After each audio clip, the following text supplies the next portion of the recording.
자, 우리 기본 과도학 보겠습니다. 36번에 보면 석션, 흡인할 때 올바른 방법을 말하죠. 자, 석션을 할 때 포인트는 저산소증이 발생하는 걸 예방하는 것이 너무 중요하거든요. 자, 그래서 흡인을 할 때는 이제 한번 넣을 때 15초를 넘기지 말아야 되는 거죠. 한 번 석션을 할 때 15초를 넘기지 말아야 되고, 그리고 이제 무균법으로 당연히 흡인을 해야 되는 거죠. 한 번 석션 카테터는 쓴 거는 버리고 다시 새로운 카테터를 써야 되는 거고, 멸균이 된 생리식염수를 이제 사용해야 되는 거죠. 자, 흡인을 한 후에는 저산소증을 예방하기 위해 연달아서 흡인하면 저산소증이 더 많이 오기 때문에 흡인과 흡인 사이에는 30초 정도의 간격을 둬야 되는 게 맞습니다. 그래서 석션 문제 같은 경우에는 저산소증과 되게 많이 연관이 시켜서 되게 많이 나오기 때문에 우리가 기억을 해야 되겠죠. 그리고 이제 38번처럼 이제 COPD 환자죠. COPD 환자 문제 되게 많이 나오죠. COPD 환자에게 정확한 산소를 투여하는 것은 벤츄리 마스크잖아요. 벤츄리 마스크는 각각 특성을 우리가 정확하게 구분해야 되거든요.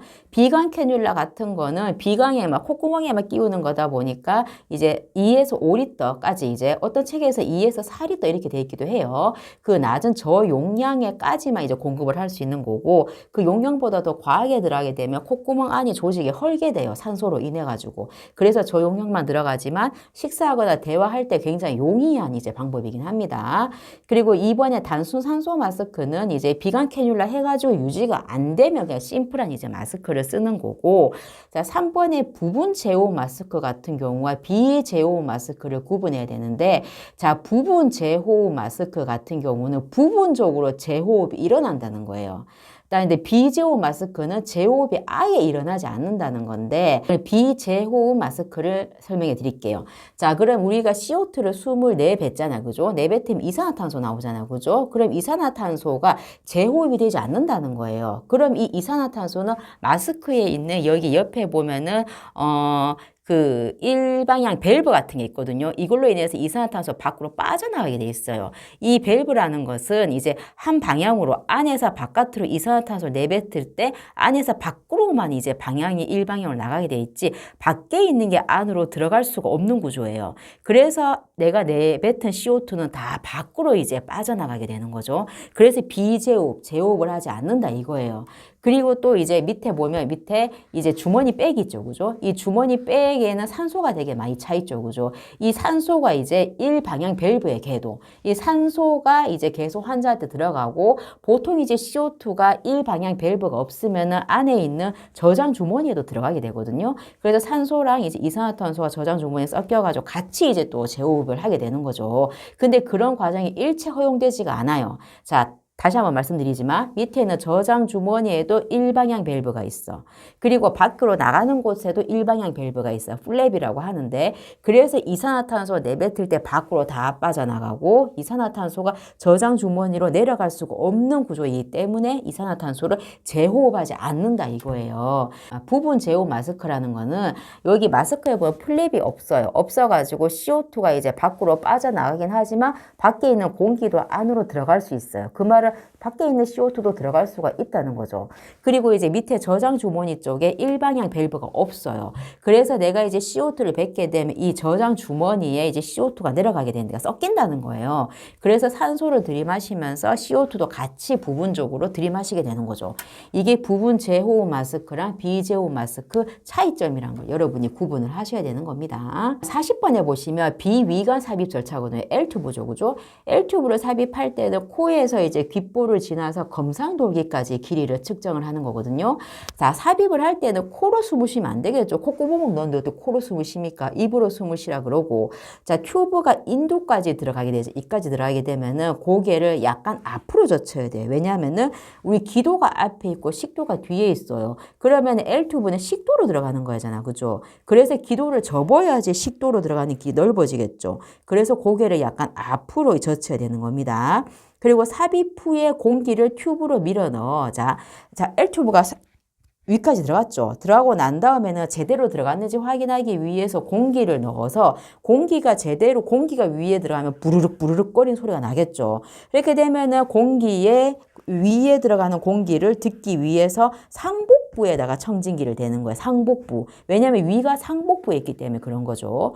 삽입할 때는 앙하위가 아니라 앉아있는 자세를 해서 이렇게 삽입을 하는데, 자, 좌위 자세를 못 취하는 사람은 앙하위를 유지하기도 해요. 하지만 좌위 자세가 삽입할 때 더 유리한 자세인 겁니다. 그리고 44번에 보시면 이제 고압증기 멸균 소독이랑 이온가스를 구분하는 방법이거든요. 그럼 고압증기 멸균 소독이란 거는 고압, 굉장히 높은 이제 압력에 높은 온도의 스팀을 이제 넣어가지고 소독을 하는 원리거든요. 그러면 고무라든지 플라스틱 이런 거, 유치도뇨관 이런 것들은 고무 PVC 이런 거는 고압에 들어가게 되면 녹을 수가 있어요. 그래서 이런 것들은 고압증기 멸균 소독을 돌리는 것이 아니라 이온가스. 이온가스는 저온 소독이거든요. 그래서 플라스틱, 고무 이런 게 들어가도 이제 이게 손상을 받지가 않아요. 그래서 왜 병원에 가면 주사기, 폴리 카테터 이런 것들 다 비닐에 쌓여있죠. 비닐에 다 일일이 포장되는 게 다 이온가스로 소독이 되어 있는 것들입니다. 마모가 쉽게 되는 아이리스 시저 있죠. 끝이 뾰족한 거 이런 것들은 고압증기 멸균으로 돌렸을 때 이게 마모가 돼요. 닳는다는 거죠. 쉽게. 그래서 마모가 쉽게 되는 얘네들을 이온가스 소독으로 돌리는 거죠. 고압증기 멸균 소독으로 돌리는 제품들은 이온가스 소독으로 돌려도 되는 것들이에요. 자, 45번처럼 이제 호흡곤란이 있는 환자잖아요. 폐렴이든 뭐 COPD든 뭐 아스마든 모든 이제 폐 쪽에 질환이 있어서 숨이 차. 이런 사람들은 반자위 자세를 취하는 거예요. 반자위 자세란 건 앉아있는 자세에서 폐가 되게 확장이 될 수 있는 자세이기 때문에 호흡곤란이 있는 사람한테 우선적으로 하는 체위입니다. 그리고 46번에 보시면 이제 우리 욕창의 단계에 대해서 구분을 하는 건데, 자, 우리 1단계의 욕창이란 거는 피부가 손상을 받지 않았어요. 다만 오래 눌려 있어가지고 피부가 빨갛게 이제 변한 단계가 1단계라고 하는 거고, 2단계라는 것은 표피가 벗겨졌어. 벗겨져가지고 진피가 이제 노출이 된 거거든요. 왜 우리가 벗겨졌어 하는 상처 있잖아요. 그게 그냥 2단계라고 볼 수 있는 되죠. 3단계라는 거는 진피를 지나서 피하 지방까지 욕창이 진행이 돼버린 겁니다.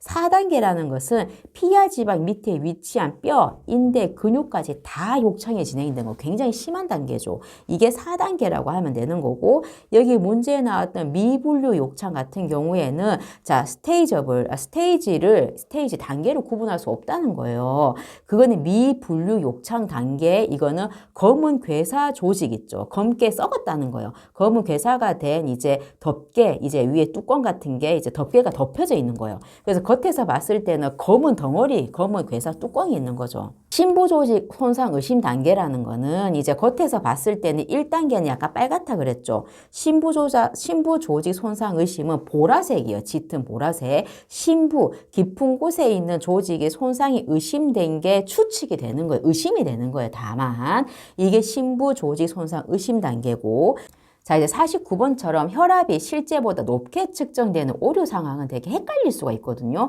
여기는 정답이 이제 4번인데, 자, 혈압이란 것은 우리가 쉽게 그냥 생각을 해보면 커프를 감잖아요. 그쵸? 커프를 감죠. 커프를 감게 되면 커프를 쪼우잖아. 그죠? 커프를 쪼이고 나면 위에 혈액이 많이 이제 모이게 되는 거죠.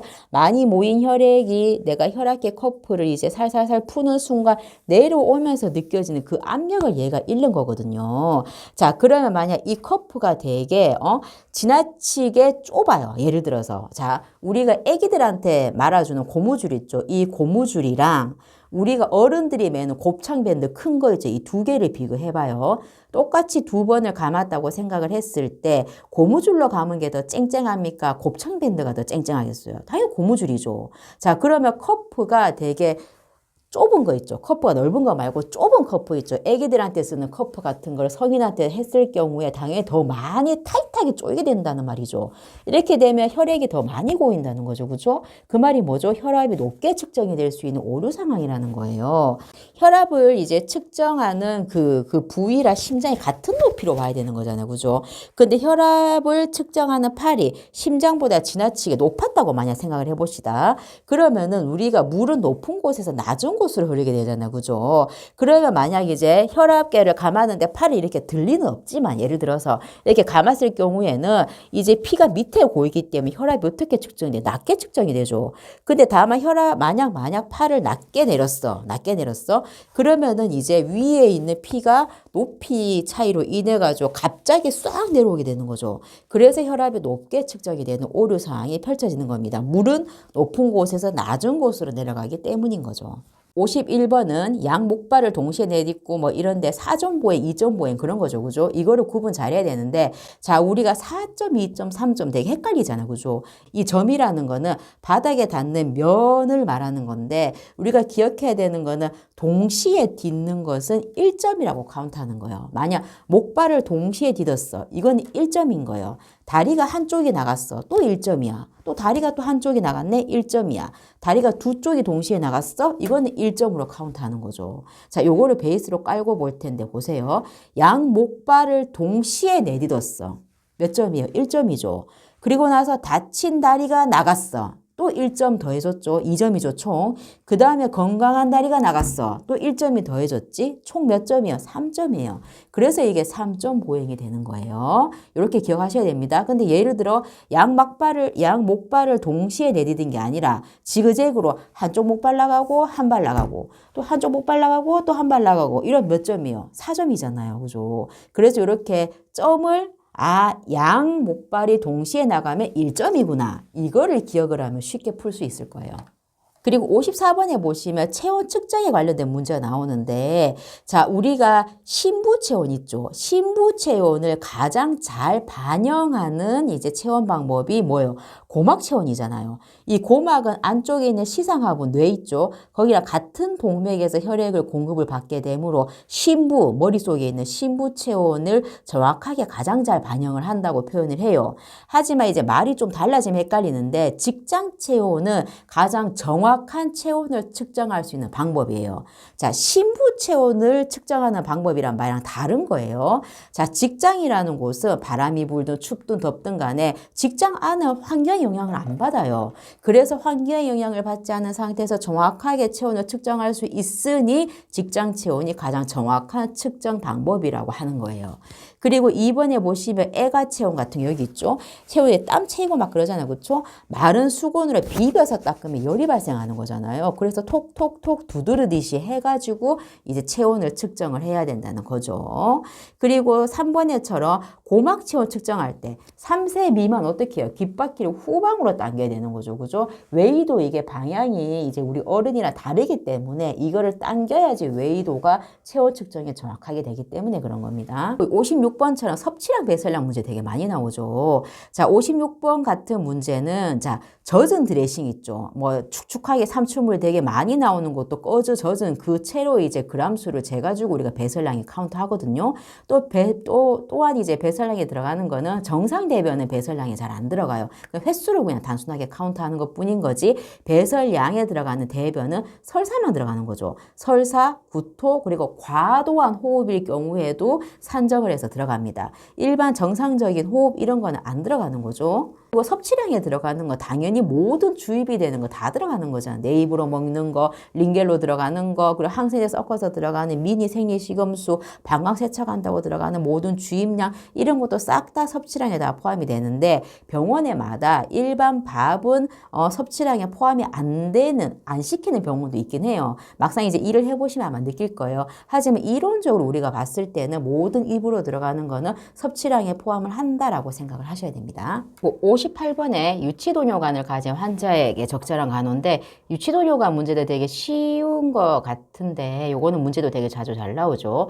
유치도뇨관은 항상 이제 방광보다 이제 아래로 둬야 되는 거잖아요. 위로 이제 올라가게 되면은 유치도뇨관이라 유린백에 나와 있던 그 더러운 것들이 방광으로 거슬러 올라가기 때문에 그런 거죠. 그리고 소변 검사를 할 때는 왜 우리가 폴리카테타가 유린백이랑 연결이 돼 있잖아요. 그죠? 유린백에 검체 포트가 있는 유린백이 유림백이 있고 검체포트가 없는 유림백이 있어요. 그래서 검체포트라는 것은 우리가 유린 그 샘플, 그죠? 유린 소변 검사 나갈 때 그 검체포트를 통해서 이제 소독을 해서 그 포트에 주사기를 꽂아서 거기에서 이제 소변을 샘플링 하는 거거든요. 근데 만약 검체포트가 없는 유림백을 이제 쓰는 병원도 있습니다. 폴리카테터 유림백이 이어지는 그 부위 있죠. 가장 두꺼운 곳. 거기에다 알코올솜을 닦아가지고 가장 얇은 이제 그 주사기 바늘로 바꾼 주사기를 이용해가지고 소변을 샘플링 하는 거죠.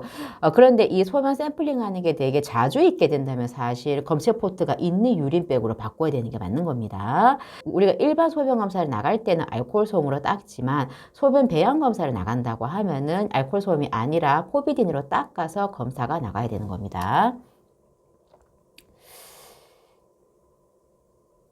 그리고 63번 같은 경우 우리가 좌약을 넣잖아요. 그죠? 좌약 같은 경우 우리가 넣을 때는 이게 좌측위로 해서 넣게 되는 거죠. 왜냐하면 왼쪽이 아래로 가게 해서 눕는 이유는 S상 결장이 왼쪽에 위치하기 때문에 그런 거예요. S상 결장은 왜 이렇게 휘어져 있잖아요. 이렇게 S 이렇게 해가지고. 그래 휘어있는 S 밑에 여러 가지 이제 그 대변이 많이 차 있을 확률이 높다는 거예요. 그래서 왼쪽이 S상 결장이 밑으로 가게 눕게 되면은 S상 결장이 그나마 펴지게 되면서 좌약이든 이제 관작이든 했을 때 효과를 더 많이 볼 수 있기 때문에 좌측위를 취하게 되는 거고 좌측 심스 체위를 많이 취하게 되죠. 그리고 또 좌약 같은 경우에는 그 모양을 유지하기 위해서 삽입 전에는 냉장고에 보관을 해야 되거든요. 그런데 이제 녹지 않은 채 이제 그대로 그 모양 그대로 이제 항문에다가 삽입을 해야 되는데 직장 안에 들어가면서 녹으면서 이제 효과가 나타나게 되는 겁니다. 그런데 이제 좌약을 넣을 경우에는 이제 그 대변이 안에 있잖아요. 만약 대변 안에다가 좌약을 넣게 되면 효과를 볼 수가 없어요. 좌약을 직장 벽에 이제 밀착을 시켜야지 되거든요. 그거를 꼭 유의하셔야 된다는 거. 그리고 흉부물리요법이라는 거는 왜 우리가 두드리든지 타진을 하든지 뭐 진동을 하든지 해가지고 이 안에 있는 폐 안에 있는 이제 뭐 이제 그 가래 같은 거죠. 쉽게. 그런 것들을 분비물을 밖에 효과적으로 배출시킬 수 있게끔 이제 하는 건데 체위배액이란 거는 이제 그 폐 안에 있는 가래를 밖으로 나오게 포지션을 이제 머리를 밑으로 가게 하는 거죠, 쉽게. 그러면 이제 높은 곳에서 밑으로 내려가게 되니까 머리가 밑으로 방향이 있으니 폐에 있는 가래들이 밑으로 이제 방향 입 쪽으로 나온다는 거죠. 근데 흉부 물리요법을 한답시고 체외배액을 하게 되면 그때 어지러움을 느낄 수가 있죠. 체위가 밑으로 쏠리니까. 그렇게 되면 멈추어야 돼요. 멈추었다가 다시 시작을 하는 것이 아니라 손을 이제 컵 모양으로 해가지고 이렇게 두드리는 거는 타진을 말하는 거죠. 그죠? 타진이든 진동이든 간에 이제 어느 정도 이제 그 흉부 물리요법을 하고 난 다음에는 기침을 크게 해야지 효과적으로 분비물이 밖으로 배출이 되는 겁니다. 그리고 그 가래를 밖으로 이제 배출을 잘 시키게 하려면 가슴요법이 굉장히 많이 중요하잖아요. 그죠? 그래서 폐질환 환자 이런 분들은 이제 그 기도를 되게 촉촉하게 유지하고 가래를 촉촉하게 하기 위해서 가습기 많이 적용을 하죠. 골다공증 환자는 이제 당연히 뼈가 부서질 수 있으니까 타진을 하면 안 되는 겁니다. 자, 그 다음에 보건의학관계 복규를 보겠습니다. 67번에 의료인의 면허신고 주기는 나오는데 이제 여러분들이 합격을 해가지고 간호사 면허증을 따게 되잖아요. 그죠? 그 해에는 보수교육을 안 받아도 돼요. 하지만 그 다음 해부터는 보수교육을 의무적으로 받아야 되는 거고 면허신고 주기는 3년마다 하게 됩니다. 3년마다 모든 의료인이 다 똑같아요. 3년마다 내가 신고를 할 때 당연히 보수교육을 다 이수했다는 조건 하에 면허신고를 할 수 있는 겁니다. 68번에 보시면은 요거는 요양비와 관련된 말이거든요. 왜 우리나라에 보면 이제 만성 신부전 환자도 있을 뿐더러 또 아니면 척추 손상으로 인해 가지고 자가 배뇨를 못 하니까 넬라톤으로 해가지고 계속 소변을 밖으로 빼주는 것도 있잖아요, 그죠? 근데 그런 것들이 다 당연히 이제 환자분 입장에서 부담이 되게 많이 되는 거잖아요. 그런 것들을 나라에서 이제 요양비라는 명목으로 되게 현금으로 되게 지원을 되게 많이 해주거든요. 그런데 만약 이제 내가 출산을 하러 가는데 병원이 출산을 한 것이 아니라 만약 집에서 내가 어쩌다 보니 출산하게 되었다. 이런 경우에는 요양비를 받을 수가 있어요. 내가 집에서 출산했다는 그 증명서가 있겠죠. 그죠? 그 증명서를 국민건강보험공단에 제출하면은 출산에 해당하는 요양비가 항목이 뭐 금액이 책정된 게 있겠죠. 그죠? 그것을 내가 받을 수도 있습니다. 그게 요양비예요. 69번에 보시면 이거는 건강보험 심사평가원과 관련된 얘기인데 우리가 병원에 가가지고 내가 만약 외래진료 받는데 내가 10,000원을 지불했어. 근데 내가 지불한 그것이 아마 이제 정당하게 내가 지불을 한 것인지 뭐 아니면 병원에서 과잉진료를 한 것은 아닌 건지 이것에 대해서 이제 심평원에서 심사를 하게 되는 거죠. 그래서 이제 정당하지 않게 내가 이제 돈을 더 많이 낸 것 같아. 그러면 연말에 나한테 이제 연락이 오잖아요. 당신이 돈을 이렇게 많이 낸 것 같고 이제 얼마만큼 이제 돌려줄 테니까 뭐 신청을 하라. 요런 거를 이제 우편으로 받게 되거든요. 그리고 이제 환자뿐만이 아니라 병원에서도 내가 막 입원을 하게 되면 20%는 환자가 부담하지만 나머지 80%는 공단에 이제 병원이 신청을 해야 되는 거 돈 달라고. 근데 이제 병원이 심평원에 이게 신청을 했을 때 심평원에서 너희 과잉 진료 했는지 아닌지 심사해 볼 거야. 이렇게 심사를 해가지고 난 다음에 이제 적당하게 너희들이 과잉 진료 안 하고 잘했네. 그러면 돈을 80%를 꽂아주는 거죠. 이것을 심사하고 하는 거 이제 간호사들이 되게 심평원에 일을 되게 많이 하거든요. 여러분도 다음에 경력을 쌓게 되면 심평원 도 굉장히 괜찮은 곳이라고 저는 생각합니다. 그리고 이제 의료인의 면허가 취소가 될 수 있는 사유가 나오죠. 이거는 우리도 해당되는 거죠. 72번 정답 1번. 우리가 면허를 대여를 해줬어. 우리가 간호사 면허증을 내가 일을 안 하고 있는데 어떤 만약 병원에서 좀 빌려주라 한 달에 뭐 80만 원 줄게 이런 식으로 혹해가지고 내 간호사 면허증을 빌렸는 게 발각이 됐을 경우에는 면허 취소가 될 사유에 해당이 된다는 거 꼭 기억을 하십시오. 그리고 응급의료에 관한 법률이거든요. 응급실 종사자라면은 사실 응급 환자가 아닌 사람은 만약 베드가 꽉 차서 도저히 못 보는 상황이라면은 다른 의료기관으로 이송시킬 수가 있어요. 그리고 접수한 순서가 아니죠. 당연히 이제 응급 순서로 이제 순서를 먹여가지고 당연히 응급 진료를 해줘야 되는 거죠. 그리고 정당한 사유가 없다면은 응급 환자에 대한 이렇게 이제 응급 처치 있죠. 이것을 중단하면은 절대 아니 됩니다. 그리고 응급 환자가 이제 의사결정 능력이 없이 당연히 실려오는 경우가 많겠죠. 그런 경우에는 환자의 이제 동의를 구할 수가 없다 보니까 이런 상황에서는 설명하고 동의하고 자시고가 없어요. 이런 걸 지체하면 환자가 사망할 수 있기 때문에 그런 동의 구하지 않고 응급 환자일 경우에는 처치를 할 수가 있습니다. 그런 예외 사항인 거죠. 그리고 적절한 응급으로 할 수 없다고 판단하면은 당연히 이송을 해야 되는 거죠. 작은 병원 응급실에 왔는데 우리 작은 병원에서 도저히 커버가 안 돼. 이러면 큰 병원으로 당연히 보내야 되는 거죠. 이 79번 문제 같은 경우는 이제 학교 학생들인 거죠. 뭐 간호대생, 뭐 의대생 이런 사람들처럼 면허증이 없는 사람이거나 아니면 이제 외국에 다른 나라에 뭐 간호사들 의사 면허증은 있는데 우리나라에서 면허를 안 딴 사람들 있죠. 그런 분들이 어느 지역에 가가지고 뭐 혈압 검사를 해주다든지 아니면 당뇨 검사 해준다든지 이런 거를 건강 이제 검진 같은 이런 행위를 할 때는 마음대로 할 수가 없고 그 지역의 보건소장한테 허락을 받고 이제 해야 된다는 이 내용이 79번에 나옵니다. 81번 같은 경우에 필수 예방접종을 제대로 맞았냐 안 맞았냐 이 문제인데 필수 예방접종을 다 맞은 아이가 초등학교에 들어가가지고 문제없이 입학을 할 수 있거든요. 근데 필수 예방접종을 내가 사유가 없는데도 불구하고 안 맞췄다. 이런 경우에 당연히 맞춰야 돼야 됩니다. 그래야지 필수 예방접종이니까 당연히 그래야 입학을 할 수 있는 거죠. 그래서 시도지사나 시정운수 구청장은 초등학교나 중학교 교장한테 학생들이 예방접종을 다 완료했는지 그 완료 여부에 대한 검사 기록을 제출하세요 하고 요구를 할 수 있는 권리가 있어요. 그러면은 접종하지 못한 아이가 있으면 이 아이에 대해서는 사유를 물어보고 접종하게끔 하세요. 뭐 이렇게 지시가 내려지면 학교 교장이 뭐 선생님 통해서 뭐 얘기를 하든 하겠죠. 그리고 유치원이나 어린이집 같은 경우에 이제 아이를 보낼 때에도 이제 아이가 그 개월수에 맞게끔 이제 맞아야 되는 필수 예방접종이 있죠. 그죠? 이 예방접종들을 다 완료했는지 그리고 맞췄는지 왜 안 맞췄는지 이거를 다 확인해야 될 의무사항들이 있거든요. 그래서 마찬가지 시도지사, 시정보수구청장은 유치원의 장이나 어린이집 원장한테 영유아의 예방접종 여부를 확인하도록 요청할 수 있는 그 권리가 있습니다. 그러면 우리가 여기서 보다시피 어린이집, 유치원, 초등학교, 중학교까지 들어가죠. 그죠? 하지만 고등학교는 여기서 안 들어간다. 그죠? 요런 거 이제 우리가 기억을 하셔야 됩니다. 83번에 보시면은 왜 의료법에 의거하여 간호사가 될 수 있는 자를 물어보는 거예요. 어느 대학교들이 보면은 평가 인증을 받게 되거든요. 왜냐하면 아무나 그냥 대학에 뭐 간호학과를 설립해가지고 아무나 뭐 교육을 시켜가지고 배출하는 그런 거를 아무렇게나 하면 안 되는 거잖아요. 그죠? 그래서 평가 인증을 거치게 됩니다. 이거 주기적으로. 평가 인증 기구에 인증을 받은 간호학을 전공한 하는 대학이나 전문대학을 입학하고 졸업하는 사람이만 간호사 국가고시 합격을 할 수 있으나 근데 입학을 할 때는 인증을 받은 학교에 내가 입학을 했는데 졸업할 때는 이 학교가 인증을 못 받았네? 이렇게 해도 무방합니다. 내가 입학을 할 때 인증을 받았기 때문에 인정을 받습니다. 그리고 이번에처럼 왜 우리가 한국 간호사 면허증이 있더라도 앵클렉스 간호사가 미국 간호사 면허증이거든요. 내가 미국 가서 내가 간호사 하고 싶으면은 외국 가가지고 간호사 면허증을 공부해서 또 따야 되는 거죠. 그래서 똑같아요. 이거 외국에 간호사 면허증 있는 사람도 이제 우리나라에 와가지고 우리 한국 간호사 면허증을 따야지 당연히 간호사가 될 수 있는 거죠. 그리고 3번처럼 옛날에는 금고 이상의 형이라는 게 의료사고와 관련된 이런 금고 이상, 징역이죠. 그죠?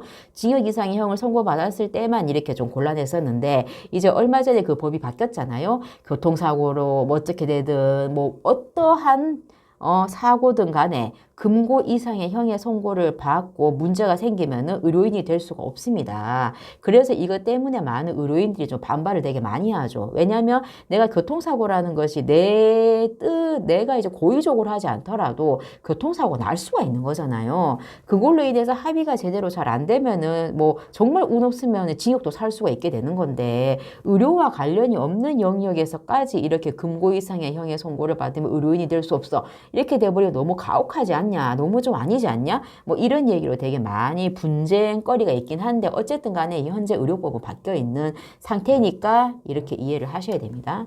그리고 85번에 보면은 이제 말기 암으로 입원을 하고 있대요. 이런 이제 환자가 연명으로 중단하겠다. 나는 이제 어떤 것도 연명을 위한 뭐 치료를 안 할게요. 거부할게요. 이것을 의사표현을 했을 경우에는 이 의사표현을 들은 의사가 이제 환자한테 가서 당신의 환자 현재 말기암의 상태는 어떠하고 앞으로 치료를 어떻게 할 생각이었는데 이제 당신은 거부를 했고 그러면 그를 거부를 했으니 다른 거 어떠한 이제 할 수 있는 방법은 어떠한 것들이 있다라는 것을 설명을 해야 되는 거죠. 이제 연명 치료에 들어가지 않지만 다른 이제 부수적으로 할 수 있는 치료 방법들이 있기 때문에 설명을 해야 된다는 겁니다. 그리고 이제 내가 이제 그때 당시에는 연명으로는 안 할래요. 그냥 뭐 너 아무것도 왜 편하게 죽고 싶어요 라고 얘기했지만 내 생각은 언제든지 철회 취소가 가능해요. 뭐 내가 뭐 3개월 뒤에 보니까 나 살아야 될 것 같아. 내가 숨겨둔 재산이 있네. 이런 경우에는 내가 다 취소할 수 있다는 거죠. 지금까지 2024년도 간호사 국가고시 기출 유형 문제를 풀어보았습니다. 줄인다고 했는데도 양이 상당히 많죠. 그래서 이제 간호사 국가고시 한 권으로 끝내기 제 책을 사셔가지고 한번 같이 공부를 해보시면은 2025년 간호사 국가고시는 무난하게 통과를 할 수 있을 거라 생각을 합니다.